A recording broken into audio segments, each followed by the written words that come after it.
This is the first day. Yeah. We're like second lap into it. We're just starting to warm up, get a little faster. Right, coming down the straightaway. Yeah, this looks like a video game. This is great footage. Oh, Good job, Jeff. High def. Nice job, Jeff. Yeah. Jeff was on the hood holding the camera. He was duct taped to the hood. And it's hard to tell. I'm not an expert on warming up the tires. Clearly. I don't even do that weird zigzag thing that other people do. I don't know that works. I don't know. Not only do I not know that works, I've seen enough people get off the track trying to warm up that way. Yeah. That's the most embarrassing thing you can do, right? All right, so here's me heading into turn 5, I think. Yeah. And car sounds good. yeah, well, we'll just listen to where I get a little loose. Turn it up if you got it.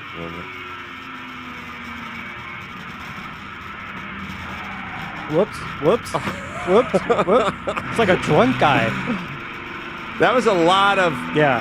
Now, that's the front end. That's the front end of the car. Yeah, so the ass is going all over the place. At what point did you shit yourself when that was happening? I was like, oh, shit, I'm definitely off the track. And then I was like, oh, shit, I'm coming back the other way. It's a miracle. If you show it again, it's a miracle. And then I was coming too far back the other way. And then if you could have seen my hands, it would have been just like... Hey, this is the long way, because at Coronado or at the Auto Club Speedway, you just threw your hands up in the air, like, let the car do what it's going to do. Yes. Yes. If you go back, now, if we bring it back a little bit, one of the things that I find humorous in one of the stories, because it wouldn't be a car cast if we didn't bust Les's balls just a little bit over at Classic Datsun over there. As I was coming out of my epic slide, fishtail, whatever it was, I noticed just to my right what looked like, first I thought was a car part out on the track. And I said, where did this come from? And then the next lap came about, and I noticed it was exactly in the center of the straightaway. Yeah, where it should be. Right where it should be. And I was actually good enough to realize it was a tire pressure gauge. One of the big round ones with the big plastic hood around the thing and the long, but the expensive, like the $55 tire gauge. Yeah. And it was blue.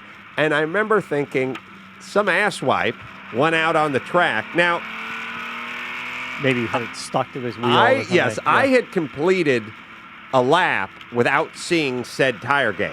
Right.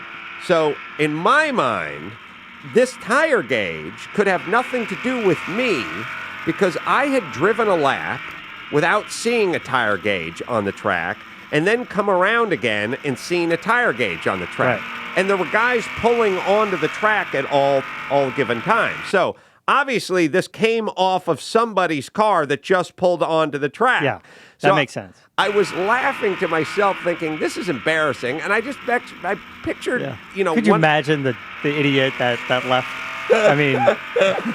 I was like, it was out of a cartoon.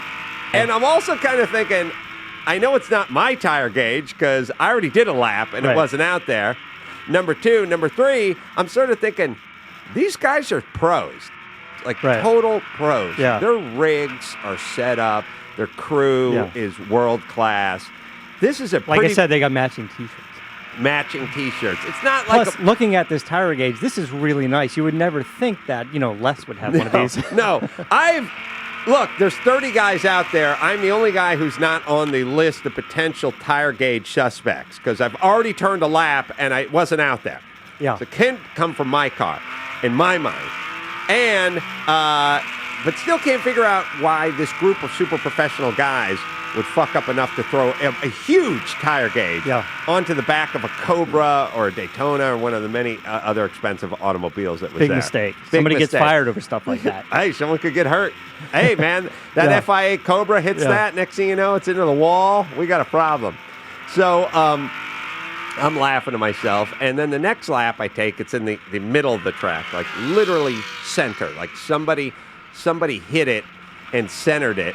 And I'm actually, as I'm driving, picking sides. Like, should I drive on this side of the tire gauge or outside of the tire gauge? Maybe go right over it. Who knows? I'm trying not to hit the tire gauge.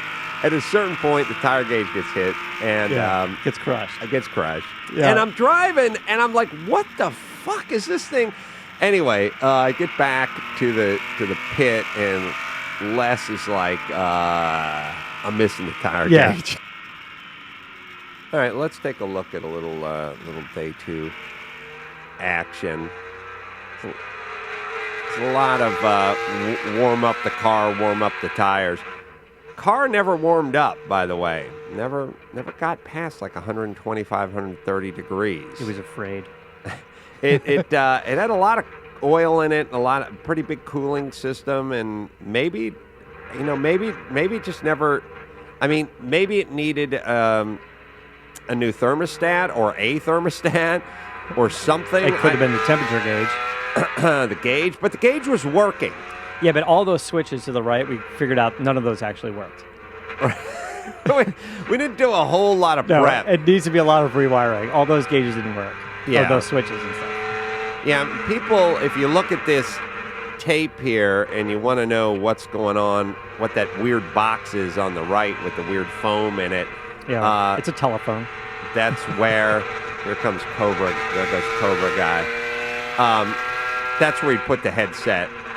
So I got this guy in I think a 427 Cobra. That was a 289 Cobra. Oh, well, behind me was a 289. In front was, well, maybe they're both 289. I think the lighter blue one was the 289. I thought one was black and one was The was blue one was the 289. That was like 2 stalls down to us. So I got a Cobra in front of me, and that's the black That's Cobra. the black one now, yeah. Right, and I got a Cobra that's going to come up behind me. All right, let's turn it up and listen for a second. I want to hear the sound.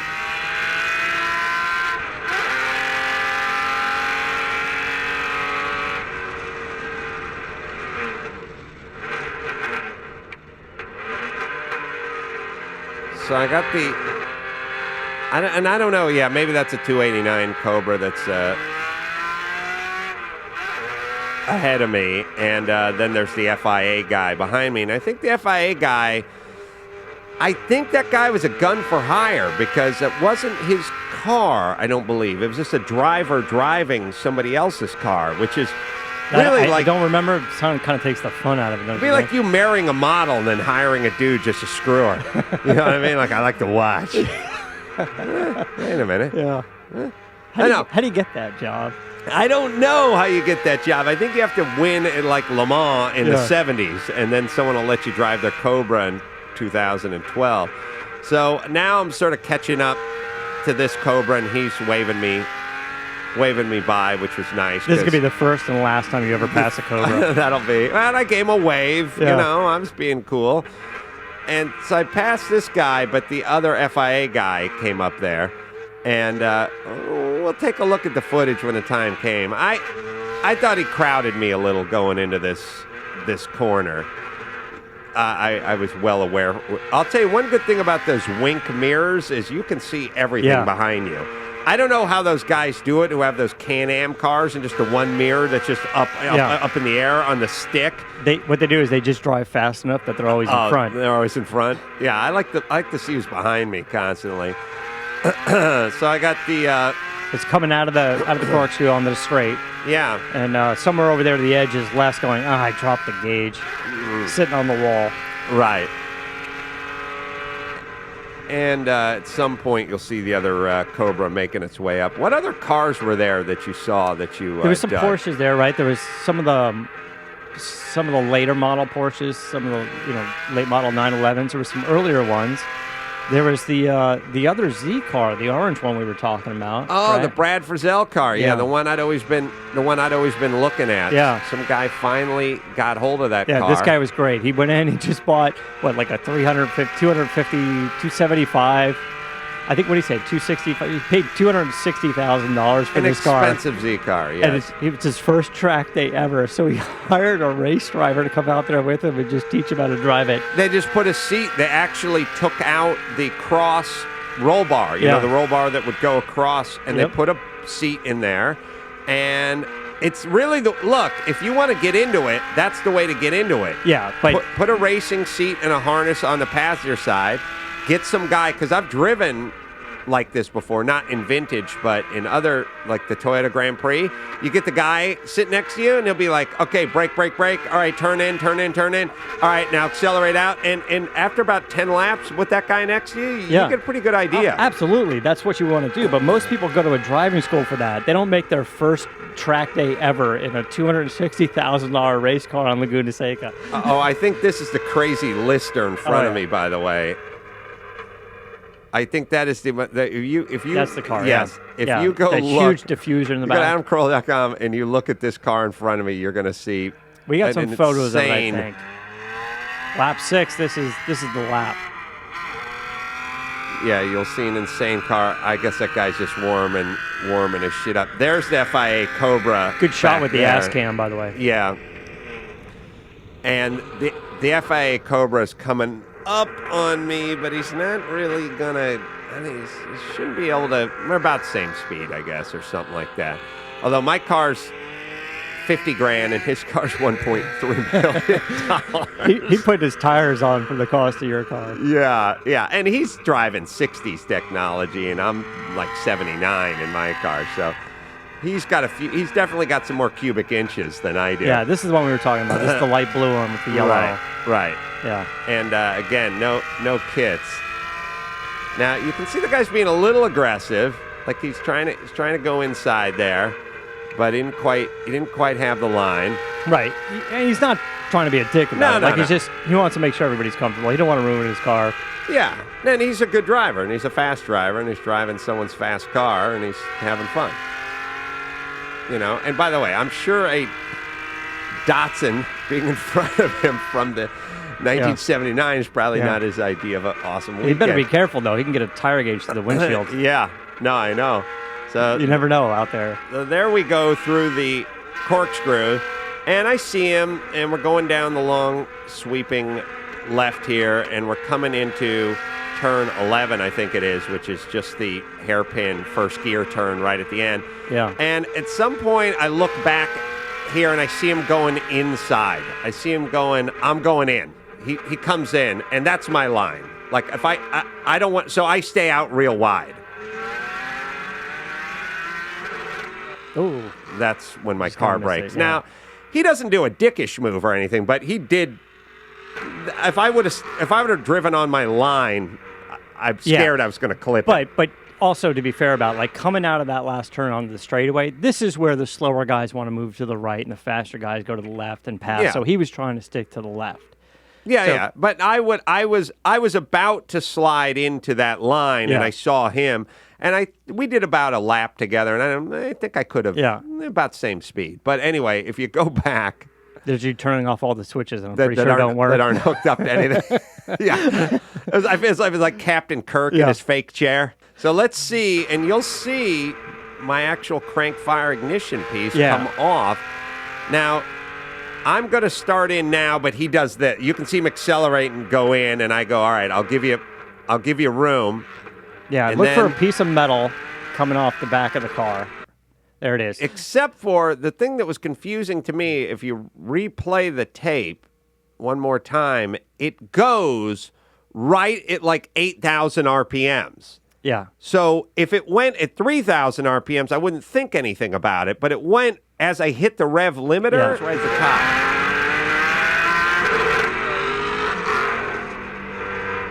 You'll watch me pull off, and then you'll see me flip a few switches and try to figure out how far into the dirt I want to get over here, and then you'll see this guy go by in a minute. That guy didn't feel like that guy's going 130 miles an hour. Yeah. It's not like so I'm sitting in my car and I'm thinking, well, there's guys passing me 130 miles an hour, and I'm just sitting here. Yeah. And I know they do that thing where they go, it's more dangerous to get out of your car. It is. You should stay in the car. You should stay. But at the end of a straightaway where people don't seem to be slowing down that much, I wasn't sure what was going on. In the car. You should stay in the car. Of course, you didn't, but you should stay in the car. No, I guess I should have. I guess I should have. But you know, the track. That guy. Do these people seem like they're slowing down at all? No, they don't care that you're there. Well, shouldn't there be someone with a flag? Well, so here's the thing: is we walked over to the track official guys. I was there with Les, and the guy's like, "All right, that's your guy in the corner." And we're like, "Yeah." He's like, "What do you want to do?" It's like, "What do you mean? You're the track official. What?" It's like, "How about stop the race or something, or just do something?" And the guy's like, "Well, what do you want to do?" The feeling of if one of these guys has a bearing problem or blows a tire going past me at 130 miles an hour, I'm just going to be sitting there. And I'm not off the track. I mean, I'm off the track 7 feet, but I'm at the top of the straight at the end of the thing. I'm like, these guys aren't slowing down, so fuck it. I'm getting out of my car. So I don't see any action for a while. I'm trying to look out the window and stuff, but you have the Hans device on and like all this stuff. And yeah, does any guy seem like he was letting off? Not even the least. But the car sounds good from here. These guys are 10 feet away from me. They're going 130 miles an hour.